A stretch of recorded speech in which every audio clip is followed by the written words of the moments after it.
के नबी सल्लल्लाहु अलैहि वसल्लम शादी के बाद भी उसी चटाई पर, उसी इकहरे बिस्तर पे सोया करते थे जो शादी से पहले आप सोया करते थे।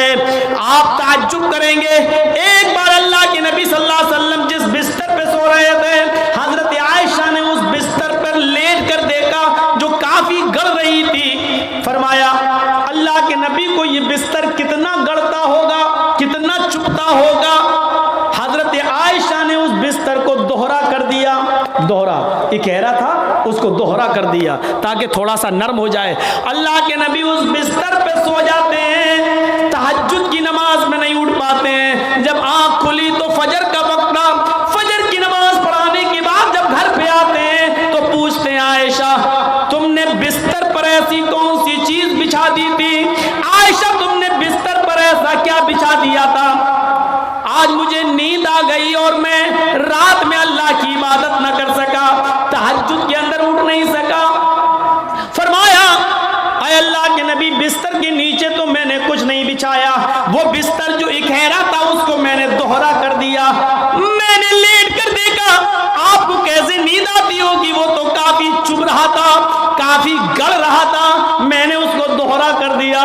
फरमाया आयशा ऐसा मत करो, जैसा बिस्तर पहले बिछाती थी उसी तरह बिछाओ, बिस्तर को इकहरा रहने दो, मेरी पीठ पर गड़ता है तो गड़ने दो, मेरी पीठ पर चुभता है तो चुभने दो। जब बिस्तर गड़ता था चुभता था तो मेरी आंख खुल जाती थी और मैं रात में उठकर तहज्जुद की नमाज पढ़ लिया करता था, अल्लाह को याद कर लिया करता था। आयशा आइंदा बिस्तर उसी तरह बिछाओ, मेरे लिए आराम का ऐसा इंतजाम न करो कि बिस्तर पर मुझे नींद आ जाए और फिर मैं उस रात में उठकर अल्लाह को याद न कर सकूं, उस रात उठकर मैं अल्लाह को का जिक्र न कर सकूं, तहज्जुद की नमाज न पढ़ सकूं। आयशा अल्लाह ताला को रात की तारीकियों में याद करने का मजा कुछ और है जब सारी दुनिया सो रही होती है और मेरी करवट, मेरी कमर नरम गरम बिस्तरों से अलग होती है और सजदे में सर होता है, तो उस वक्त का मजा कुछ और होता है कि सारी दुनिया ख्वाबे खरगोश में मस्त है और अल्लाह का एक बंदा अपने रब से अजाब जहन्नम की पनाह मांग रहा है, जन्नत का सवाल कर रहा है, रात की तारीकी में अपना सर सजदे में रख के उसको मालिक और अपने आप को अल्लाह का गुलाम बना रहा है। आयशा तुमने बिस्तर को ऐसे बिछा दिया कि इस बिस्तर पर मुझे इतनी नींद आ गई कि मैं रात को उठ नहीं सका। आयशा मुझे इतना आराम न दो कि मैं रात में उठकर अल्लाह को याद न कर सकूं। रहने सहने में शादी के बाद भी कोई फर्क नहीं आया, यहाँ तो शादी के बाद बिस्तर बदल जाते हैं, रहन सहन की स्टाइल बदल जाती है, रहने सहने का तरीका बदल जाता है, उसमें प्रमोशन हो जाता है, तरक्की हो जाती है। लेकिन मोहम्मद रसूलुल्लाह की जिंदगी पे नजर डालो कि अल्लाह के नबी ने शादी से पहले जिस बिस्तर पे लेटते थे शादी के बाद भी उसी बिस्तर पर, जबकि खदीजा की दौलत नबी के कदमों पे थी, लेकिन अल्लाह के नबी ने खदीजा की दौलत को अपने ऊपर इस्तेमाल नहीं किया। खदीजा जो दौलत लेकर आई उस दौलत को भी अल्लाह के रसूल ने दीन के काम में गरीब और मिस्कीनों में लुटा दिया। मेरे भाइयों हमें देखना है कि साधु कौन है। साधु उसको कहते हैं जिसके पास सब कुछ हो, दौलत की कमी ना हो, लेकिन उसने अपने ऊपर कोई चीज खर्च न की हो, सब गरीबों और मिस्कीनों में लुटा दिया हो। इस तारीफ का सही हकदार सिर्फ जनाब मोहम्मद रसूलुल्लाह सल्लल्लाहु अलैहि वसल्लम है। आपके पास किस चीज की कमी थी? लोग कहते बहुत गरीब थे, ये तो नहीं, अल्लाह के रसूल से ज्यादा कोई अमीर था? अल्लाह ने कहा था कहो तो इस पहाड़ को हम सोने का बना दें, और ये ओहद पहाड़ जब सोने का बन जाए तो जहां आप चले ये पहाड़ भी आपके साथ चले। लेकिन अल्लाह के नबी ने अल्लाह ताला के इस फरमान को, इस गुजारिश, अल्लाह ताला के इस हुक्म को नाफिज होने के बाद मना कर दिया कि नहीं नहीं, अय अल्लाह मुझे दुनिया में आराम नहीं, सोना नहीं चाहिए, चांदी नहीं चाहिए, बल्कि आपने फरमाया अल्लाहुम्मा जअलनी फी हयाती मिस्कीना, आय अल्लाह दुनिया में मुझे जितने दिन जिंदा रख, मिस्कीन बना के जिंदा रखना। आय अल्लाह जब मुझे मौत आए तो हालत मिस्कीनी में मुझे मौत आए, और अल्लाह कल कयामत के दिन जब मैं उठाया जाऊं तो फकीरों में और मिस्कीनों ही में मैं उठाया जाऊं। ये अल्लाह के रसूल की दुआ थी, जबकि अल्लाह ताला तो ओहद पहाड़ को सोने का बनाने के लिए तैयार था। नबी अकरम जहां चलते पहाड़ आपके साथ साथ चलता, लेकिन अल्लाह के रसूल ने पहाड़ को सोने का बनाने से मना कर दिया और कहा कि मुझे दुनिया के ऐशो आराम नहीं चाहिए। हजरत अब्दुल्ला इब्ने उमर ने बिस्तर पर लेटकर देखा तो कहा अल्लाह के नबी ये क्या है। जब अल्लाह के नबी उस बिस्तर पर सो के उठे तो देखा कि उस निशान पड़ गए। आप किसी खुरदुरी चटाई पर लेटिए, नंगी पीठ, जब आप उठेंगे तो चटाई के निशान आपकी पीठ पर पड़ जाएंगे। अल्लाह के नबी की पीठ पर जब निशान पड़े तो हजरत अब्दुल्ला इब्ने उमर ने जब ये देखा तो चीख पड़े, आए अल्लाह के रसूल, आप तो यहूद और नसारा तो नरम गरम बिस्तर पर सोएं और आप जो हैं ऐसी चटाई पर जिससे आपके निशान पड़ जाएं। नहीं नहीं, आज के बाद आप इस चटाई पर नहीं सोएंगे। आपने कहा फिर लकवतान, आज हम आपके लिए एक नरम गरम बिस्तर बना देंगे, नरम गरम गद्दे का इंतजाम कर देंगे, आप उसके ऊपर सोना। अल्लाह के नबी सल्लल्लाहु अलैहि वसल्लम ने फरमाया नहीं, आए अब्दुल्ला, मेरे लिए नरम गरम बिस्तर का इंतजाम मत करना।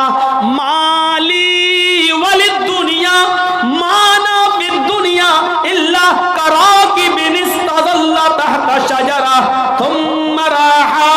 नहीं नहीं, आए अब्दुल्ला, मेरे लिए नरम गरम बिस्तर नहीं, मैं तो इस दुनिया में एक मुसाफिर की तरह हूं। जैसे मुसाफिर थक जाता है तो एक सायादार दरख्त के नीचे आराम करने के लिए बैठ जाता है, थोड़ा पानी पीता है, सस्ताता है और फिर उठ के चल देता है। मैं भी इस दुनिया में एक मुसाफिर की तरह हूं, चंद दिन रहूंगा और फिर ये दुनिया छोड़ के चला जाऊंगा, फिर इस दुनिया से मैं निकल जाऊंगा। मैं तो एक मुसाफिर की तरह हूं। नहीं नहीं, एक हदीस में आता है आपने हजरत उमर को सख्ती से मना किया था, मेरे लिए नरम गरम बिस्तर न बनाना।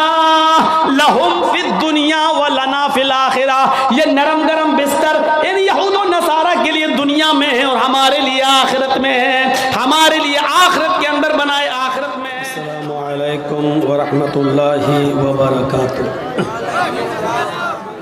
अल्हम्दुलिल्लाहि नहमदुहु व नस्तईनुहु व नस्तगफिरुहु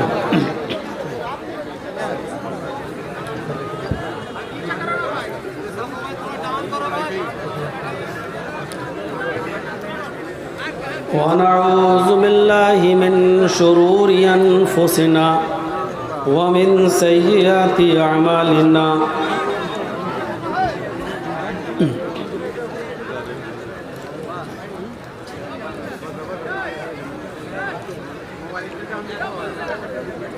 मन यहदिहिल्लाहु फला मुज़िल्ल लहु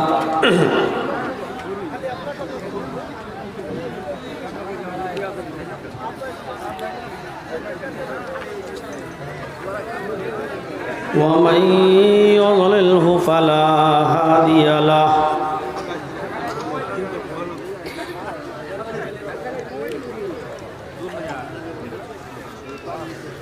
व अशहदु अल्ला इलाहा इल्लल्लाहु वहदहु ला शरीका लहु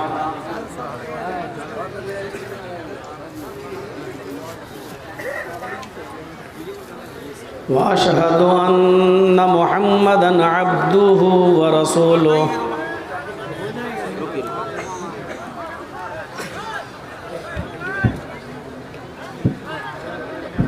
अम्मा बाद फ़इन्न खैरल हदीस किताबुल्लाह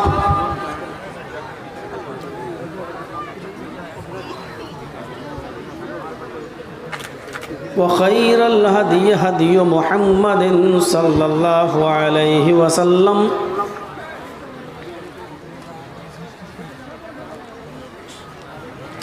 व शर्रुल उमूरि मुहदसातुहा व कुल्लु मुहदसतिन बिदअह व कुल्लु बिदअतिन ज़लालह व कुल्लु ज़लालतिन फिन्नार।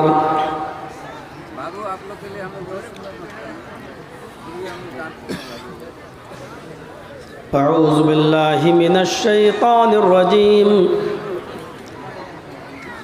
बिस्मिल्लाहिर्रहमानिर्रहीम।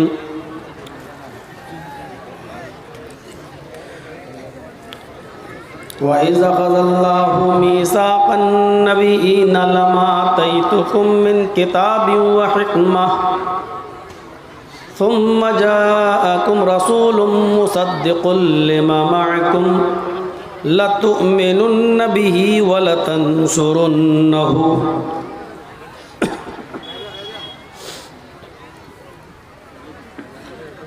रब्बि इश्रह ली सदरी वयस्सिर ली अमरी वहलुल उक़दतम मिन लिसानी यफ़क़हू क़ौली।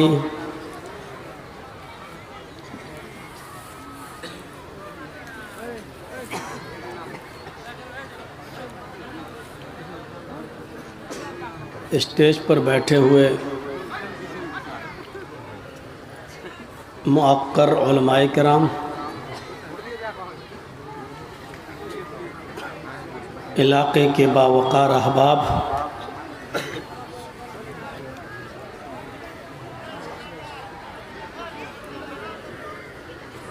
डिस्ट्रिक्ट किशनगंज और उसके अतराफ़ व अकनाफ़ से तशरीफ़ लाए हुए मुअज़्ज़ज़ सामईन हज़रात, पर्दानशीन इस्लामी ख़वातीन, प्यारी माँ और बहनों,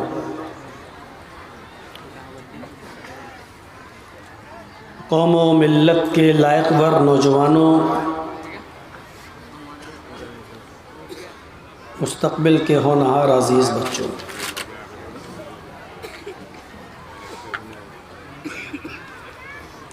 रात के तकरीबन 11:15 बजे तक मुख्तलिफ़ अनावीन पर मुख्तलिफ़ उलमा से उनके लबो लहजे में और उनके मख़सूस अंदाज़ में आपने कुरान व हदीस की बहुत ही शीरीं और ख़ूबसूरत बातें समाअत फरमाई हैं। साथ में जिस इदारे के लिए इस इजलास को मुनाक़िद किया गया है, आपने उसका ताउन भी किया। और अब जिस वक्त की उम्मीद थी, उसी वक्त के तहत जो हमको वक्त मिला, अब आप मुझे भी सुन रहे हैं। अल्लाह रब्बुल आलमीन हम सबको सुनने से ज़्यादा अमल की तौफ़ीक़ अता फ़रमाए।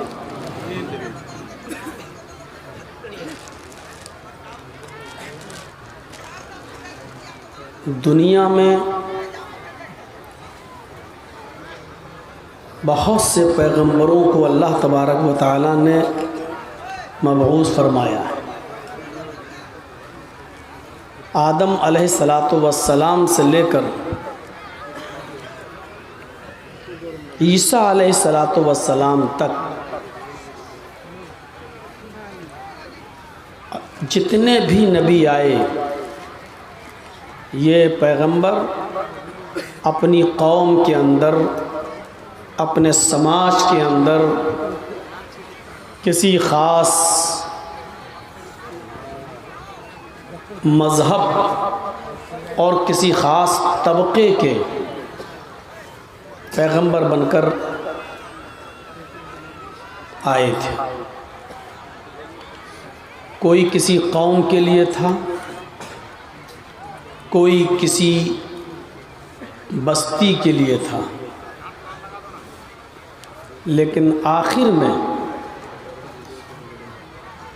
मुहम्मदुर रसूलुल्लाह सल्लल्लाहु अलैहि वसल्लम को जो ख़ातिमुन नबीयीन की हैसियत से भेजा गया, तो वो किसी ख़ास कौम के लिए नहीं, किसी ख़ास कबीले के लिए नहीं, किसी ख़ास बिरादरी के लिए नहीं, बल्कि सारी कायनात के लिए नबी बनाकर भेजा है। और नबी अकरम की ज़बान से इस बात का ऐलान करा दिया कि कह दो अना खातिमुन नबीयीन ला नबी बादी, मैं आखिरी नबी हूँ और मेरे बाद अब कोई दूसरा नबी नहीं आएगा। इससे जाहिर है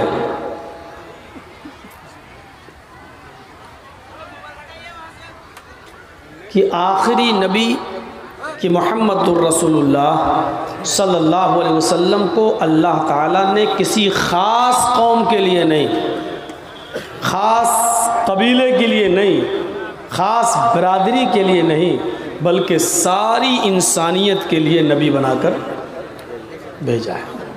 आप सबके नबी। कोई शख्स नबी अकरम पर सिर्फ अपनी दावेदारी न ठोके कि मोहम्मद रसूलुल्लाह मुसलमानों के नबी हैं, नहीं, सबके नबी, सबके रसूल हैं। जिन्होंने एक्सेप्ट किया, ईमान लाए, उनके भी हैं। जिन्होंने नहीं किया, आप उनके भी हैं। मोहम्मद रसूलुल्लाह से पहले जो आए थे वो ख़ास कबीले के लिए थे, ख़ास कौम के लिए थे। जैसा कि बाइबल में लिखा हुआ है, ईसा अलैहिस्सलाम ने, जीसस ने कहा था कि मैं अपनी कौम की खोई हुई बकरियों को तलाश करने के लिए भेजा गया हूँ। ईसा अलैहिस्सलाम ने क्लियर किया कि मैं अपनी कौम की, अपनी बरादरी की, अपनी ज़ात की, अपने समूह की खोई हुई बकरियों को, यानी सबके लिए नहीं, सिर्फ अपनी कौम की खोई हुई बकरियों से मुराद गुमराह, रास्ते से भटके हुए लोग जो गलत रास्ते पर चल पड़े थे, मैं उन लोगों को राह रास्त पर लाने के लिए भेजा गया। कोई नबी मोहम्मद रसूलुल्लाह को छोड़कर कोई नबी पूरी कौम, पूरी दुनिया के लिए, पूरी कायनात के लिए नहीं था। कोई किसी ख़ास कौम के लिए था, कोई किसी ख़ास बरादरी के लिए था, लेकिन मोहम्मद रसूलुल्लाह को कहा गया वमा रसलनाका इल्ला रहमतल लिल आलमीन। ऐ मोहम्मद सल्लल्लाहु अलैहि वसल्लम, हमने आपको संपूर्ण जगत के लिए, सारी कायनात के लिए रहमत बनाकर भेजा है। आप सिर्फ मुसलमानों के नबी नहीं है और सिर्फ मुसलमानों के लिए रहमत बनकर नहीं आए। आपकी रहमत आम है। आप जितना मुस्लिमों पर रहम करते हैं उतना ही गैर मुस्लिमों पर भी, जानवरों पर भी, हैवानात पर भी, दरिंदों पर भी, चरिंदों परिंद पर भी।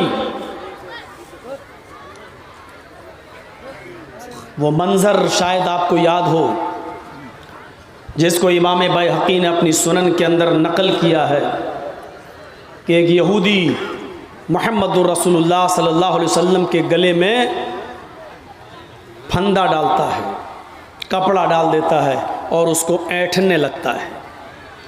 यहाँ तक पहुँच गया, गला दबने लगा। तब उसने कहा, आए मोहम्मद सल्लल्लाहु अलैहि वसल्लम, मेरा कर्ज दो। आपने जो कर्ज लिया था मुझसे, वो मेरा कर्ज वापस करो। अल्लाह के नबी सल्लल्लाहु अलैहि वसल्लम ने जो जवाब दिया उसको सुनिए। आए यहूदी, मैंने एक हफ्ते के लिए कर्ज लिया था और मैंने ये वादा किया था कि एक हफ्ता पूरा होगा तो मैं तुम्हारा कर्ज अदा कर दूंगा। आज 5वां दिन है, अभी वादे को पूरा होने में 2 दिन बाकी हैं। 2 दिन के अंदर अंदर मैं तुम्हारा कर्ज दे दूंगा। उस यहूदी ने कहा, मोहम्मद आज ही चाहिए, मुझे आज ज़रूरत है।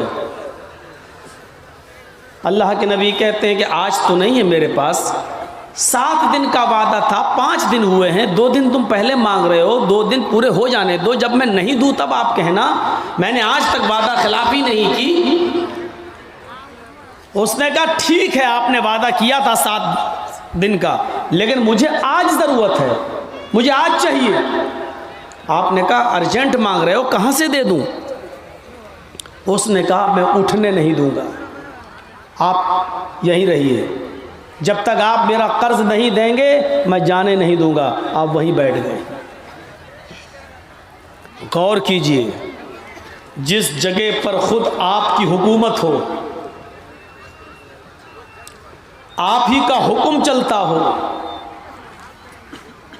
बस्ती पर पूरा कंट्रोल आपका हो, और उसी बस्ती में एक मामूली सा यहूदी नबी को कह दे कि मैं उठने नहीं दूंगा।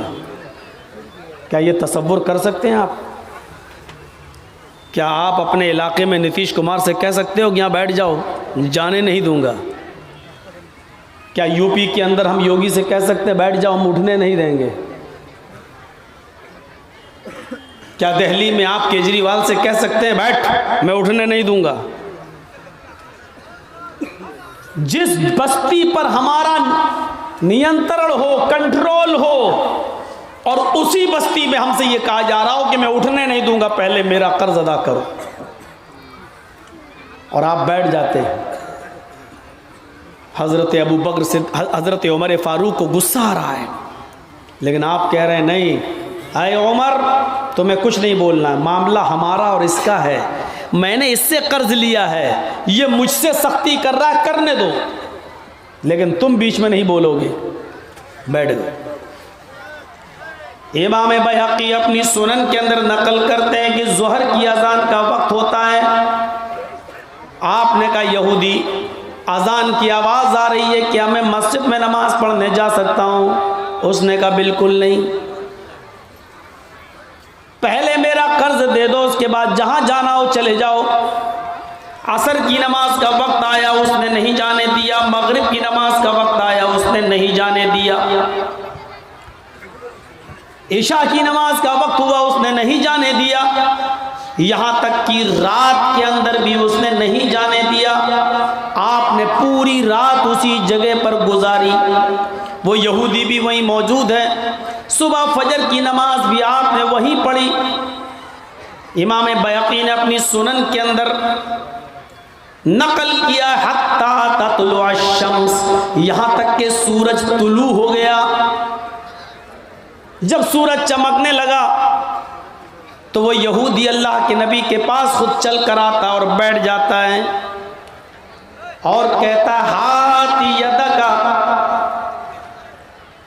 उबायका अलल इस्लाम, आए मुहम्मदुर रसूलुल्लाह सल्लल्लाहु अलैहि वसल्लम, मैंने कर्ज लेने के लिए ये सख्ती आपके ऊपर नहीं की थी, बल्कि मैं देखना चाहता था कि आपके अखलाक कैसे हैं। मैंने कल ही अपनी किताब पढ़ी तौरात, कल ही मैंने अपनी किताब देखी तौरात। उस किताब के अंदर, उस तौरात के अंदर मैंने आखिरी नबी का एक वस्फ देखा है, एक सिफत देखी है, एक विशेषता देखी है, खुसूसियत देखी है कि अंतिम ऋषि, आखिरी पैगंबर वो होगा जिसको गुस्सा दिलाया जाएगा तो वो गुस्से में नहीं आएगा, उसकी पेशानी पे शिकन नहीं पड़ेगी, उसके ऊपर सख्ती की जाएगी तो वो गुस्से में नहीं आएगा। मैंने गुस्सा दिलाने की कोशिश की, मैंने आपको वरगलाने की कोशिश की और ये देखना चाहता था कि मेरी किताब में आखिरी नबी की जो सिफत लिखी हुई है, जो गुण लिखा हुआ है, वो गुण आपके अंदर पाया जाता या नहीं पाया जाता। मैं ये देखना चाह रहा था। नबी अकरम ने उससे सवाल किया, तुमने अपनी किताब पढ़ी तौरात और ये वस्फ तुमने देखना चाहा, कैफ वजदत नाती, अपनी किताब के मुताबिक तुमने मेरा वस्फ कैसा पाया, तुमने मेरी सिफत कैसे पाई, तुमने मुझे कैसा महसूस किया? उसने कहा मेरी किताब तौरात में जो लिखा है वो आपकी खूबी बहुत कम लिखी है, आप तो उससे भी बढ़कर हैं, आपका अखलाक उससे भी बढ़कर है, आपके अंदर ये वस्फ उससे भी बढ़कर कूट कूट कर भरा हुआ है। अल्लाह के नबी ने कहा, जब तुमने मुझे अपनी किताब के मुताबिक पूरा का पूरा पा लिया, मां मना का, तो तुम्हें कौन सी चीज रोक रही है कि तुम इस्लाम ले आओ?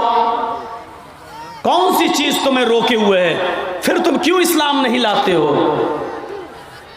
उस यहूदी का जवाब देखिए, हाथ यदका उबायका अलल इस्लाम, आए अल्लाह के नबी सल्लल्लाहु अलैहि वसल्लम, हम इस्लाम लाना चाहते हैं, आप अपना दाहिना हाथ बढ़ाइए।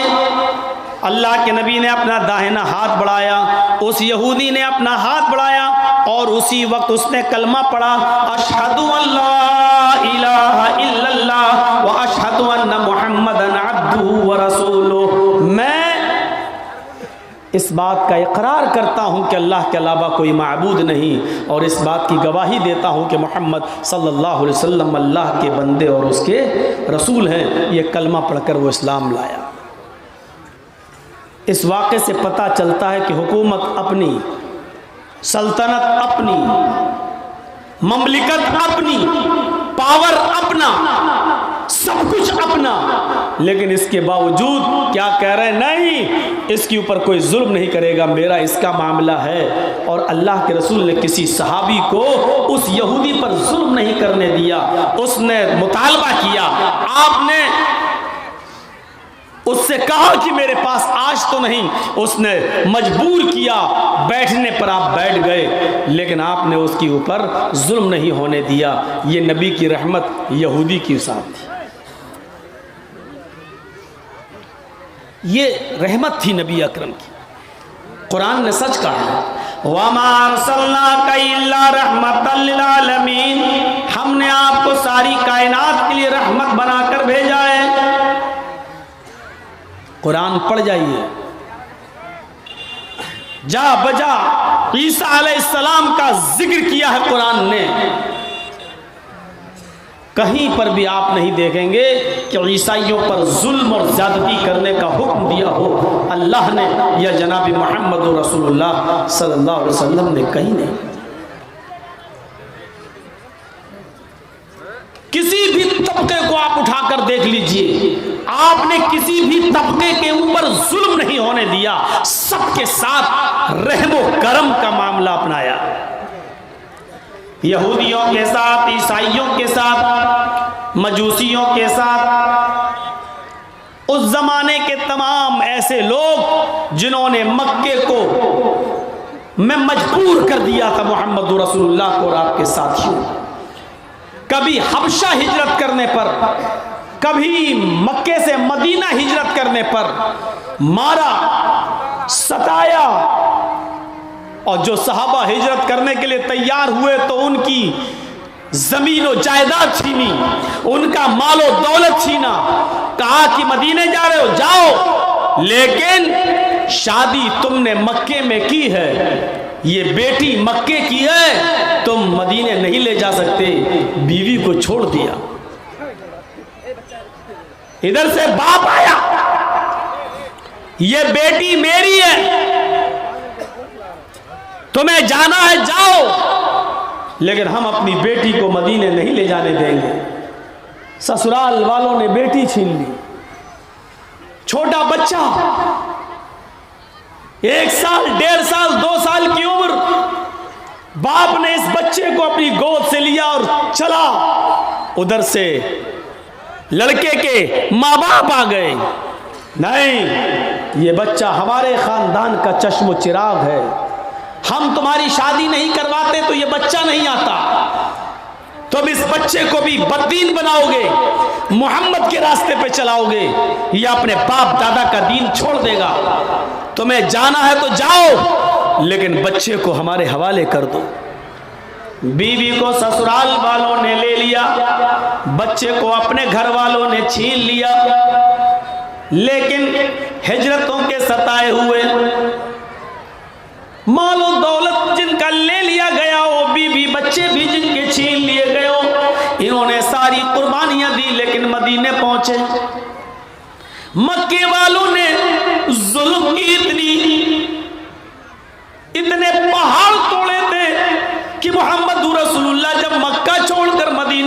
तरफ रवाना हो रहे थे तो आखिरी दीदार खाने काबा का आप कर रहे थे, तो खाने काबा का गिलाफ पकड़कर ये कह रहे थे, अय काबा, मुझे तेरे बाशिंदों ने मजबूर कर दिया, जुल्म और सितम कर करके हमें और हमारे साथियों को मजबूर कर दिया मक्का छोड़ने पर।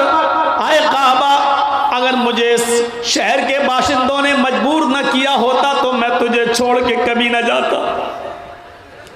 आपने उस काबे का आखिरी दीदार किया और आंखों में आंसू लेकर काबे को का दीदार करके वहां से निकल जाते हैं और मक्का छोड़कर मदीना की तरफ पहुंच जाते हैं। लेकिन एक दिन जब मक्का फतह होता है और उसकी बागडोर जनाब मोहम्मद रसूलुल्लाह के हाथ में आती है,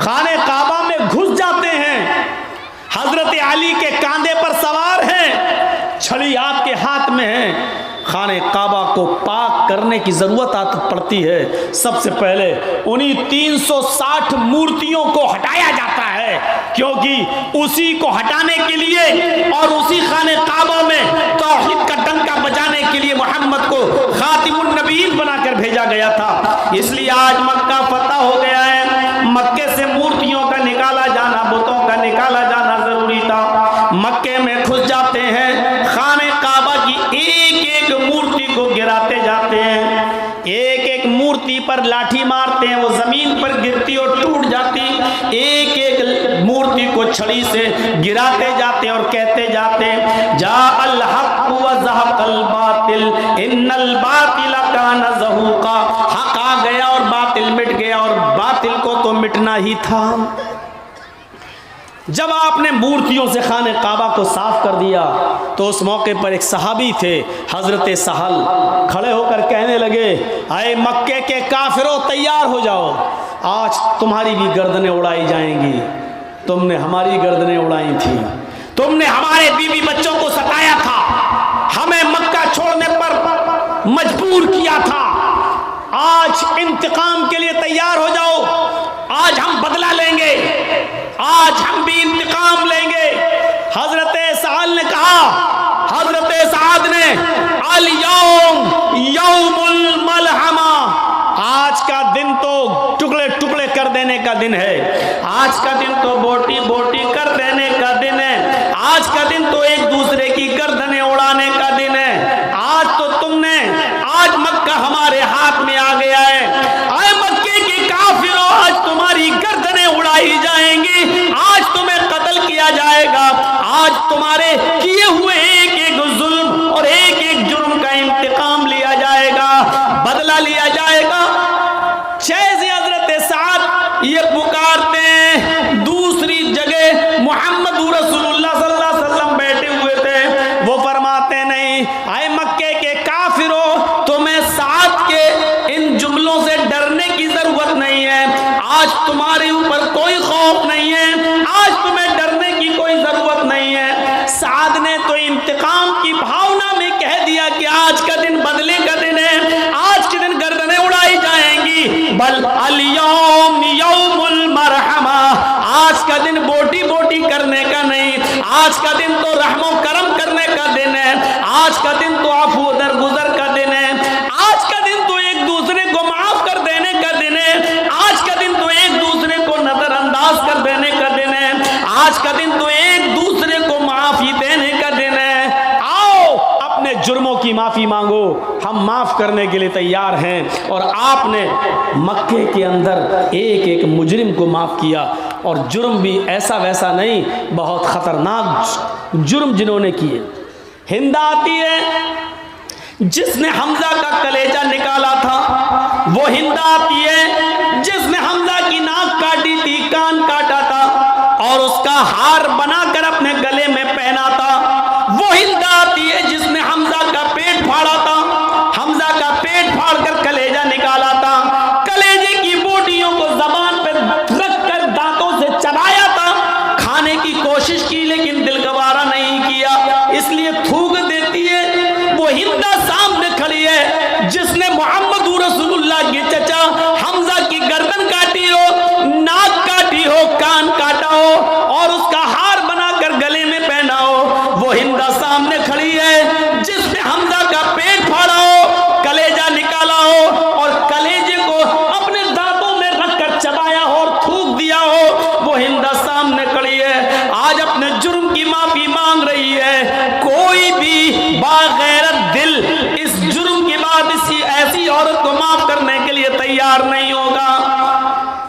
देख लीजिए, वो एक लड़की जिसका रेप हुआ था और उसके बाद मार डाला गया है निर्भया को, और आप देख लीजिएगा उसके चारों कातिलों को जो फांसी दी गई थी अभी चंद महीने पहले या 1-2 साल पहले, जो फांसी के तख्ते पर लटकाया गया, आखिरी वक्त तक भी निर्भया की मां ने और निर्भया के बाप ने उन मुजरिमों को माफ़ नहीं किया।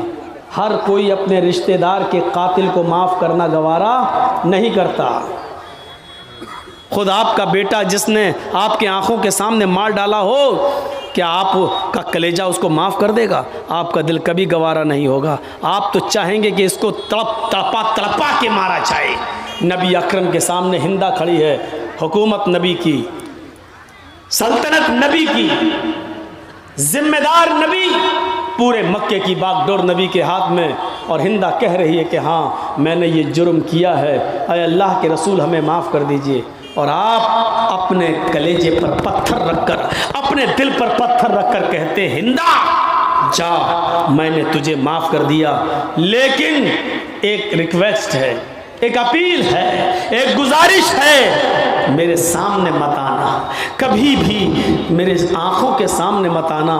हिंदा, जब तू मेरी आंखों के सामने आती है तो मुझे अपने चचा की लाश याद आ जाती है, अपने चचा का चेहरा याद आ जाता है, उसके चेहरे पर कटी हुई नाक और कटा हुआ कान याद आ जाता है, उसका फटा हुआ पेट मुझे याद आ जाता है, उसके पेट से निकला हुआ कलेजा मोहम्मद की नजरों के सामने आ जाता है। हिंदा, मैंने माफ तो किया लेकिन मेरे सामने मत आना, इसलिए कि तू जब आती है तो मुझे मेरे चचा की याद आ जाती है। रहमतुल लिल आलमीन की रहमत देखो एक दुश्मन के साथ। वो अलग बात है कि हिंदा बाद में इस्लाम ले आई, लेकिन आपने उस वक्त उसको माफ कर दिया। कहां मिलेगी ऐसी रहमत?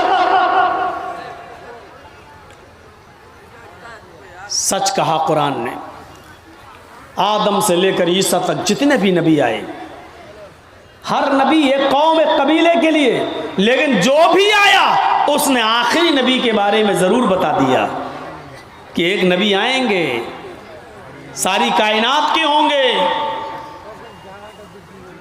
और जब अल्लाह ने सारे नबियों से एक अहद लिया, जब अल्लाह ने सारे नबियों से एक वादा लिया, जिनको भी इस दुनिया में भेजा,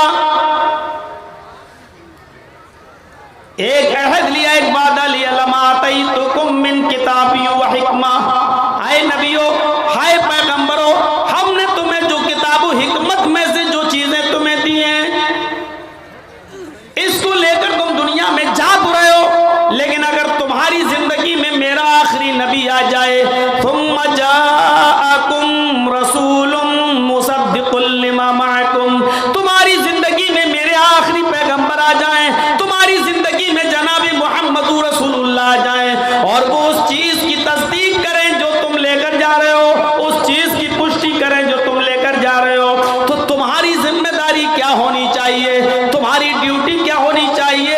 लतुमिनुन्न बिही व लतंसुरुन्नहु।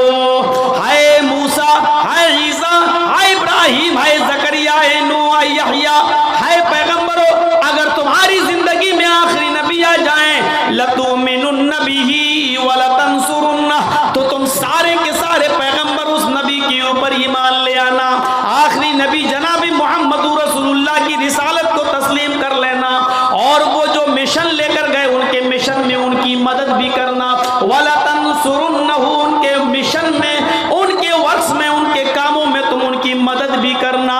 आदम से लेकर ईसा तक सारे नबियों ने आखिरी नबी के बारे में पेशीन गोई की, बताया है। श्रीमद् भागवत महान पुराण जो वेदों की व्याख्या कहलाती है, खुलासा कहलाता है, देखिए एक मंत्र पढ़ने जा रहा हूं इस किताब के स्कंद 12 अध्याय 2 के मंत्र नंबर 19 से। इस मंत्र को सुनिए, और इस मंत्र में भी मोहम्मद रसूलुल्लाह की पेशीन गोइयां बताई जा रही हैं। अश्वमा शुगमा रूहा देवदत्त जगतपते पति आसिन साधुदमनम षटेश्वर्य गुणन्वितः अष्ट्रो गुणः अल्पभाषी बहुभाषी ज्ञानी श्रुतु ज्ञानी प्राकर्मी कीर्तज्ञ दानी कृपालु। अब क्या हो गया? ऐसे चिल्लाते हैं जैसे किसी औरत को बच्चा पैदा होता तो वो चिल्लाती रोती है। बिल्कुल वही।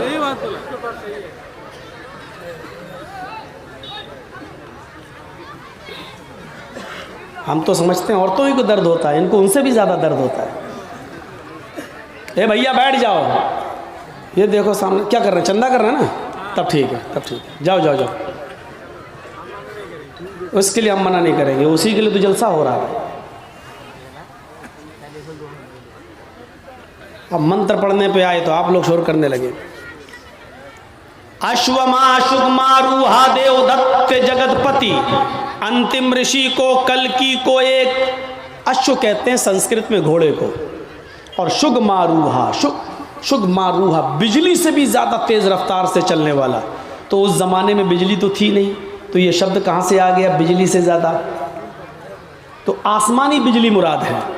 आसमान से जो बिजली चमकती है उसकी रफ्तार होती है, जो आसमान में कड़क होती है बिजली, 1 सेकंड में 1,86,000 मील।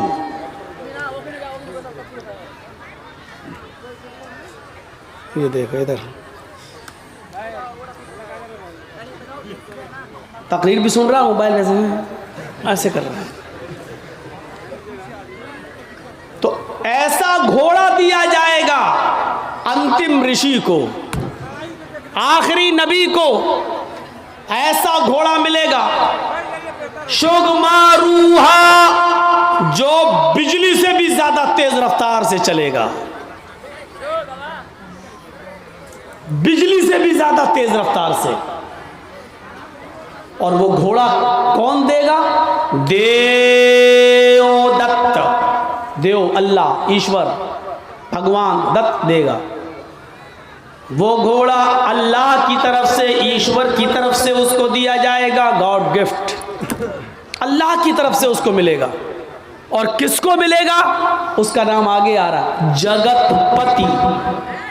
अश्वमा एक घोड़ा दिया जाएगा, शुगमारूहा जो बिजली से भी ज्यादा तेज स्पीड से चलेगा, देवदत्त ईश्वर की ओर से मिलेगा।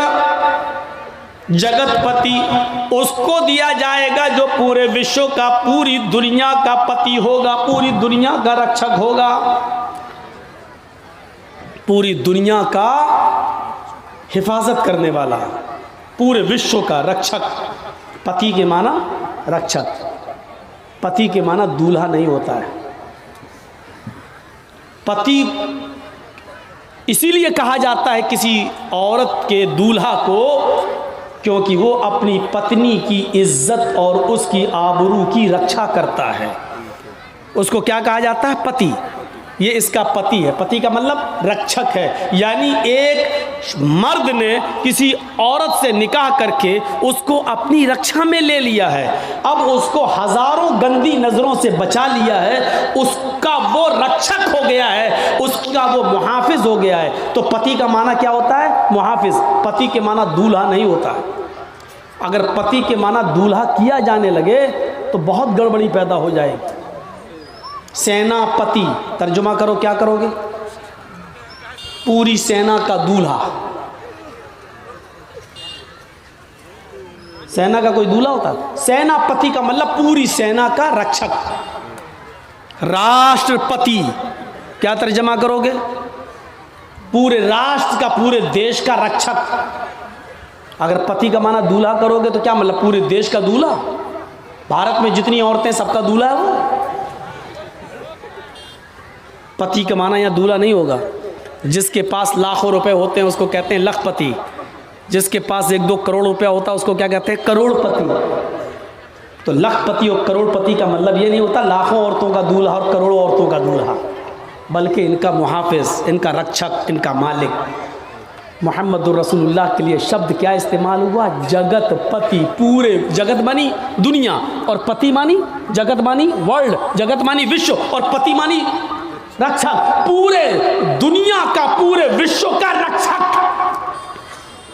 अरबी में इसका तर्जमा करेंगे तो आप क्या करेंगे? जगतपति का रहमतुल लिल आलमीन, पूरी कायनात के लिए रहमत बनकर। रक्षा बगैर रहम के नहीं होती है, रक्षा बगैर रहम के नहीं हो सकती है। जिस लीडर या जिस नेता के दिल से रहम निकाल लिया जाए वो देश को बर्बाद कर देता है। मिसाल नहीं दूंगा, नाम नहीं लूंगा, हमसे ज्यादा समझदार है। बंगाल होता तो नाम ले लेता मैं, नहीं है बंगाल। मेरे भाइयों सुनिए, बोलना मुझे है, कौन बोल रहा है ये बंगाल? तुम्हारे मशवरे से बोलूंगा। तुम राजीव गांधी हो, क्या तुम्हारा हुक्म चलेगा मेरे ऊपर? खामोशी से सुनिए ना। ये लोग चाहते हैं मेरा चैनल चले, इसी को काट काट के दिखा देंगे। तो जिस देश के लीडर से, जिस नेता से रहम निकाल लिया जाए वो कभी देश की रक्षा नहीं कर सकता है। हज्जाज इब्ने यूसुफ से रहम निकाल लिया गया, बर्बाद कर दिया। हिटलर से रहम निकाल दिया गया, यहूदियों को कत्ल कर दिया। लेकिन हिटलर ने सारे यहूदियों को मारा, कुछ यहूदियों को छोड़ दिया था।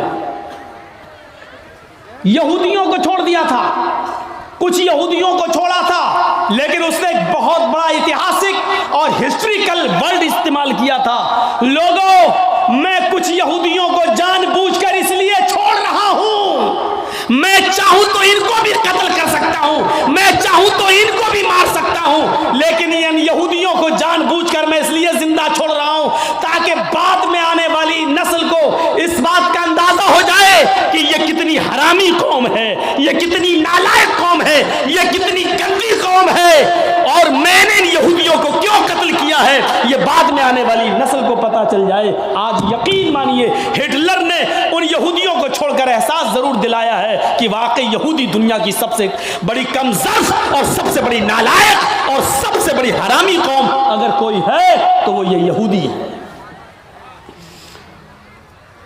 और नहीं यकीन आता है तो इजराइल को देख लो, जो अमेरिका की गोद में उसका नाजायज बच्चा पल रहा है। इजराइल कौन है? अमेरिका की नाजायज औलाद, और ये उसकी नाजायज औलाद पल रही है। सारे अरब मुल्क आज नाइत्तेफाकी का शिकार हैं, इसलिए इजराइल अपनी मनमानी चला रहा है। अल्लाह रब्बुल आलमीन हमें मुत्तहिद होने की तौफीक अता फरमाए, हमें इत्तिफाक और इत्तिहाद हमारे दिलों में पैदा फरमा दे। मेरे भाइयों, इस चीज़ को याद रखिए, जगतपति, पूरे दुनिया का मुहाफिज, रहमतुल लिल आलमीन। एक घोड़ा दिया जाएगा जो बिजली से भी ज़्यादा तेज़ रफ्तार से चलेगा, तो चीज़ें याद रखना। एक घोड़ा दिया जाएगा जो बिजली से भी ज़्यादा तेज़ रफ्तार से चलेगा, ईश्वर की तरफ से वो घोड़ा मिलेगा। उसको दिया जाएगा जो पूरे विश्व का रक्षक होगा, पूरी दुनिया का मुहाफिज होगा। आसिना साधुमनम शटेश्वर्या गुणन्विता, और जिसकी जिंदगी साधुओं के मानिंद, साधुओं के समान गुजरेगी। एक एक चीज पर अभी मैं बोलूंगा। साधु आसिना साधुमनम, साधुओं की तरह वो अपनी जिंदगी गुजारेगा। शटेश्वर्या गुणन्विता, और उस जगतपति के अंदर 8 खूबियां पाई जाएंगी, 8 गुण उसके अंदर पाए जाएंगे, 8 खूबियां उसके अंदर भरी होंगी। वो 8 खूबियां क्या हैं? अष्टो गुणा, वो 8 खूबियों के नाम गिनाए। अल्पभाषी, वो बहुत कम बोलने वाला होगा। इन 8 चीजों को याद रख लीजिएगा। अल्पभाषी, वो कम बोलेगा, पहली चीज। बहुभाषी, भविष्य की, मुस्तकबिल की, फ्यूचर की बातें बताएगा। ज्ञानी, पढ़ा लिखा, ज्ञानी, बहुत ज़्यादा इल्म वाला होगा। अभी इसकी तशरीह करूँगा। श्रुतु ज्ञानी, चौथी खूबी, ये इल्म उसको सुनकर मिलेगा, यानी उसने किसी उस्ताद से पढ़ा नहीं होगा। शुरुतु ज्ञानी, ये इल्म उसने सुनकर हासिल किया होगा। शुरुतु ज्ञानी सुनकर, 4 चीज़ें हो गई। पहली चीज़ अल्पभाषी, कम बोलेगा। 4 याद रखना। हम किसी को भी खड़ा करके पूछ सकते हैं और जिसकी गर्दन नीचे होगी उसी को सबसे पहले खड़ा करेंगे। 4 चीज़ें पहले याद कर लो।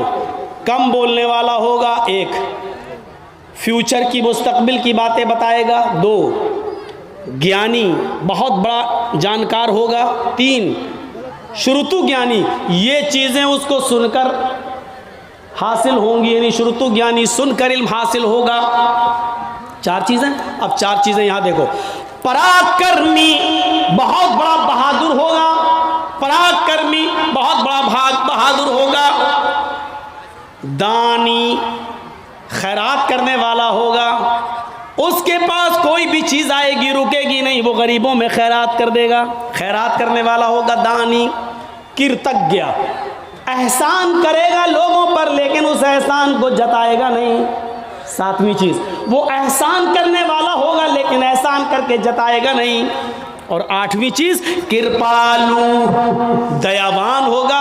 उससे ज़्यादा दयालु कोई नहीं होगा, उससे ज़्यादा रहम दिल कोई नहीं होगा। ये 8 खूबियाँ बताई गई हैं और ये 8 खूबियाँ महाभारत के अंदर बताई गई हैं। अगरचे इससे पहले वाला मंत्र श्रीमद् भागवत महापुराण के स्कंद 12 अध्याय 2 का मंत्र नंबर 19 है, जो मैंने आपके सामने पेश कर दिया, पढ़ दिया है। अब एक एक चीज देख लो। अश्वमा शुगमा रूहा, ऐसा घोड़ा दिया जाएगा जो बिजली से भी ज्यादा तेज रफ्तार से चलेगा। अल्लाह के नबी को एक ऐसी सवारी मिली थी जो बिजली से ज्यादा तेज रफ्तार चलती थी। अरबी ज़बान में बिजली को क्या कहते हैं? बर्क़, अल-बर्क़, आसमान की बिजली को। और ये लाइट वाली बिजली जो जलती है, जो हमारे यहाँ करंट आता है, उसको अल-कहरुबा बोलते हैं। ये करंट वाली बिजली अल-कहरुबा, ये नहीं, अल-बर्क़, जो आसमान पे बिजली चमकती है उसको क्या बोलते हैं अरबी में? बर्क़। और अल्लाह के रसूल को जो सवारी मिली थी उसको क्या कहते हैं? बुर्राक। बर्क़ से बना है बुर्राक। शुगमारुहा, बिजली से ज्यादा तेज रफ्तारी से चलने वाली बुर्राक, जिस पर अल्लाह के नबी बैठकर सफर किए, जन्नत और जहन्नम देखकर आए, बैतुल मुक़द्दस का सफर किए। इसकी रफ्तार कितनी थी? खुद अल्लाह के नबी बयान करते हैं कि जब मैं बुर्राक पर बैठा और बुर्राक मुझे लेकर चली तो जहां तक मेरी नजर जाती थी वहां तक उसका पहला कदम। इंसान की नजर कहां तक जाती है आप उसका अंदाजा नहीं लगा सकते हैं। ये लीजिए, मैंने आसमान पर नजर उठाई और 9 करोड़ 30 लाख मील की ऊंचाई पर हमने सूरज को देख लिया। हमने नजर उठाई 2,40,000 मील की दूरी पर हमने चांद को देख लिया। मेरे भाइयों, हमारी नजर जहां तक जा रही है उसका पहला कदम वहां तक होता था। अब आप अंदाजा लगा सकते हो उसकी रफ्तार कितनी तेज होगी। तो अश्वमा शुगमा रूहा, बिल्कुल वही चीज, बिजली से ज्यादा तेज रफ्तारी से चलने वाली सवारी। ये अल्लाह के नबी को मिली थी कि नहीं मिली थी? देवदत्त अल्लाह की तरफ से मिलेगी, अल्लाह की तरफ से ही मिली थी। लेकिन बुर्राक पर बैठकर सफ़र करके जन्नत जहन्नम देख कर आने के बाद अल्लाह के नबी ने ज़मीन पर जब कदम रखा तो ये नहीं कहा कि अब मैं ऊँट का सफ़र नहीं करूँगा, अब मैं घोड़े का सफ़र नहीं करूँगा, मैं तो बुर्राक में बैठ के आया हूँ। जर्जिस साहब को अगर 4 व्हीलर मिल जाए तो अब मोटरसाइकिल नहीं चलाएँगे। अरे नहीं, क्यों? 4 पहिया चलाने के बाद मोटरसाइकिल, मेरी इंसल्ट हो जाएगी। जिसके पास साइकिल हो और मोटरसाइकिल बाइक उसको मिल जाए, चाहे वो भीग ही में क्यों ना मिली हो, लेकिन उसका घमंड इतना बढ़ जाएगा, बाइक चलाने के बाद साइकिल चलाएंगे। लोग क्या कहेंगे, मेरे दोस्त क्या कहेंगे, साइकिल बाइक चलाने वाला, मतलब भीग में मिली हुई बाइक चला रहा है, वो शर्म महसूस नहीं कर रहा है। जबकि चुल्लू भर पानी में डूब के मर जाना चाहिए उस बाइक पर बैठने से पहले। किस बाइक पर? जो भीख में मिली है। समझ रहे हैं ना भीख? अरे जो लड़की के बाप ने दी है, शादी के मौके पर ले अपने दामाद को, बैठ, साइकिल चलाने में शर्म आ रही है, भीख मांगनी गाड़ी पे बैठने में शर्म नहीं आ रही है। जबकि चुल्लू भर पानी में उसी वक्त डूब के मर जाना चाहिए कि किस पे बैठे हैं? ससुर की दी हुई गाड़ी पर। जबकि शर्म की बात ये होनी चाहिए इस पे तो फख्र कर रहा है। कहाँ से? ससुराल से मिली है, ससुराल से, इस पे फख्र कर रहा है। लेकिन साइकिल नहीं चला सकता, क्यों? बाइक चला ली, अब साइकिल नहीं चलाऊंगा, साइकिल चलाऊंगा तो इंसल्ट होगी। अबे इंसल्ट तो तेरी तब हो रही है जब तूने ससुराल से मांग ली और भिखमंगनी गाड़ी पर बैठ गया, इंटरनेशनल भिखारी बनके उसको चला रहा है। ये इंसल्ट तो तब तुझे महसूस करनी चाहिए थी अपनी, लेकिन तब नहीं कर रहा है। अल्लाह के रसूल जब बुर्राक पर बैठे, लेकिन जब जमीन पर आए तो आपने घोड़े का भी सफर किया, ऊंट का भी सफर किया, बल्कि ऊंटनी को तो अल्लाह के रसूल की प्यारी सवारी बताया। उस्ट्रायस्य परवाहिड़ो बधूमंतो द्युदशा। अथर्ववेद के 20वें कांड के अंदर 127वें सूक्त का दूसरे मंत्र में ये कहा गया है कि उसकी प्यारी सवारी ऊंट होगी, वो अक्सर ऊंट का सफर करेगा, ऊंट पर बैठेगा। ये उसकी प्यारी सवारी बताई गई है, प्यारी सवारी, यानी ऐसे इलाके में आएगा जहां ऊंटों पर सवारी करने का चलन होगा। हमारे भारत में लोग यहां इंतजार कर रहे हैं, अब आएगा। उसको बताया गया वो ऊंट वाले जमाने में आएगा। यहां लोग 4 व्हीलर में फॉर्च्यूनर इस्तेमाल कर रहे हैं, यहां इंतजार कर रहे हैं कि आखिरी नबी यहां आएगा, यहां आएगा। जबकि बताया गया मरुस्थल निवास ने, वो रेगिस्तान में आएगा, क्योंकि ऊंट रेगिस्तान में ही सबसे ज्यादा तेजी के साथ दौड़ता है, और रेगिस्तान का जहाज कहा जाता है ऊंट को। उस बस्ती में आएगा जहां रेत होगी, जहां रेगिस्तान होगा, जजीरा होगा, वहां वो आएगा। और यहां भारत में लोग इंतजार कर रहे हैं कि वो भारत में आएगा, जबकि उनकी किताबें कह रही हैं मरुस्थल निवास ने, वो मरुस्थल में निवास करेगा, वो मरुस्थल में आएगा। हाय गिरजानाथ मरुस्थल निवास ने, उसका मरुस्थल में आएगा और रेगिस्तानी इलाके में आएगा। उस्ट्रायस, और उसकी प्यारी सवारी ऊंट होगी, वो ऊंट के ऊपर बैठेगा। यहां बताया गया कि वो घोड़े पर बैठेगा और बिजली से ज्यादा तेज रफ्तार से चलेगा और आकाश की यात्रा करेगा, यानी वो जन्नत जहन्नम देखने जाएगा, जगत पति। और ये घोड़ा उसको ईश्वर की तरफ से, अल्लाह की तरफ से मिलेगा, जो पूरे दुनिया का रक्षक होगा, पूरी दुनिया का मुहाफिज होगा। यानी ये घोड़ा मोहम्मदुर रसूलुल्लाह को, ये बुर्राक मोहम्मदुर रसूलुल्लाह को दी जाएगी। आसिना साधुदमनम, और वो साधुओं की तरह अपनी जिंदगी व्यतीत करेगा, साधुओं की तरह अपनी जिंदगी गुजारेगा। साधु किसको कहते हैं ये सोच लीजिए। साधु उसको नहीं कहते हैं जो एक चोला पहन ले और बीवी बच्चों को छोड़ दे और जंगल में चला जाए, राम राम राम राम राम राम राम राम करता रहे। इसी तरीके से हमारे मुसलमानों में भी एक तबका पैदा हुआ जिसको सूफी कहा जाता है।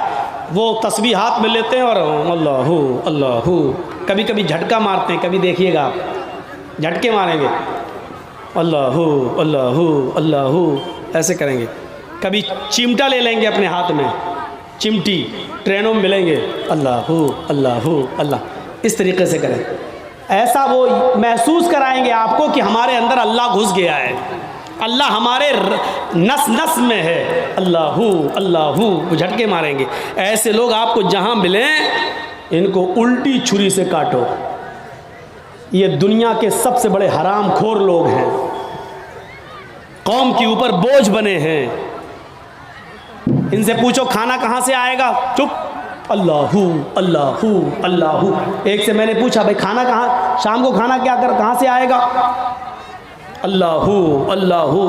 हमने कहा सुन लिया अल्लाहू अल्लाहू, खाना कहाँ से आएगा शाम को ये तो बताओ, अल्लाह देगा, अल्लाहू अल्लाहू अल्लाहू। मतलब मोहल्ले वाले उनको खाना पहुंचाते हैं। ये लोग हराम खोर लोग हैं, बीवी बच्चों को छोड़े बैठे।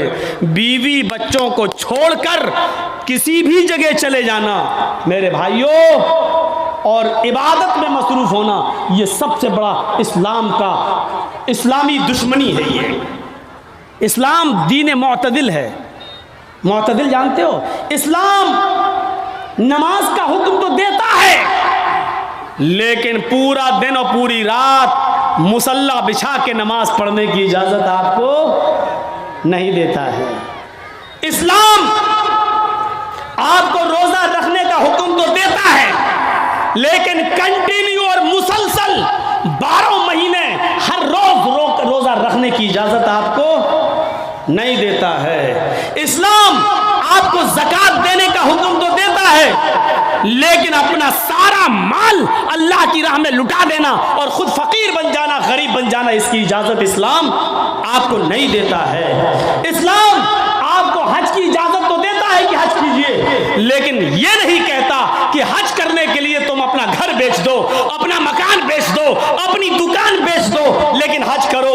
हज करना जाना जरूरी है, चाहे दुकान बेचना पड़े, चाहे मकान बेचना पड़े। इस्लाम इस बात की इजाजत नहीं देता है। इसी तरीके से इस्लाम नमाज पढ़ने का हुक्म देता है, लेकिन इबादत बच्चों का हक मारकर, बीवी का हक मारकर, कमाना धमाना छोड़